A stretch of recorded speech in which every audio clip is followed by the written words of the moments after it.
Alors que des tirs sporadiques retentissaient toute la nuit, ce matin, les habitants de Goma ont été réveillés par des tirs d'artillerie lourde. Selon l'ONU, plus de 3500 soldats rwandais et les combattants du mouvement du 23 mars ont pénétré dimanche dans Goma qu'il a assiégé depuis plusieurs jours.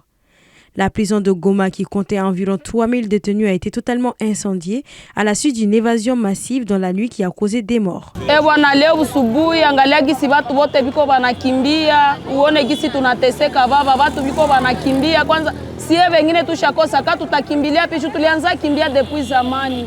Sie wengine tuko watu wa makiwanja, wa maruchuru, wa kibumba, tulishaka kimbia.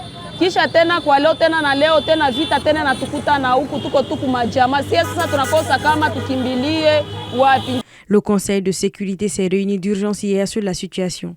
La RDC accuse le Rwanda de lui avoir déclaré la guerre et de vouloir faire main basse sur les richesses de l'Est congolais situées de l'autre côté de la frontière, ce que Kigali demande. Le Conseil condamne le mépris éhonté de la souveraineté et de l'intégrité territoriale de la RDC. Et malgré les alertes répétées du gouvernement congolais depuis 3 ans,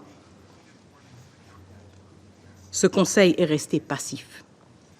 Ce Conseil ne peut se contenter de déclarations de préoccupation ou de rester simplement saisi de la question. The current crisis could have been averted had the DRC government demonstrated a genuine commitment to peace. Plusieurs pays ont appelé leurs ressortissants à quitter immédiatement la RDC.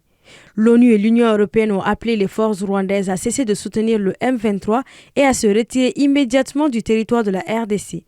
Quant à l'Union africaine, elle a uniquement réclamé la stricte observation du cessez-le-feu convenu entre les parties fin juillet sans annoncer de condamnation ni d'action concrète. Le président kenyan William Ruto a annoncé réunir dans les 48 heures un sommet extraordinaire de la communauté des États d'Afrique de l'Est en présence des présidents congolais Félix Tshisekedi et rwandais Paul Kagame. Le week-end déjà, le Rwanda avait indiqué avoir évacué son dernier diplomate à Kinshasa pendant que la RDC avait de son côté annoncé et rappelé ses diplomates à Kigali avec effet immédiat. Selon un communiqué de l'armée uruguayenne, quelques unités de l'armée congolaise ont commencé à se rendre en remettant leurs armes à des casques bleus de l'ONU à Goma. Dans l'est de la RDC riche en ressources naturelles, les conflits s'enchaînent depuis plus de 30 ans. Les dernières violences ont encore aggravé une crise humanitaire chronique dans la région. Selon l'ONU, 400 000 personnes ont été déplacées par les combats depuis début janvier.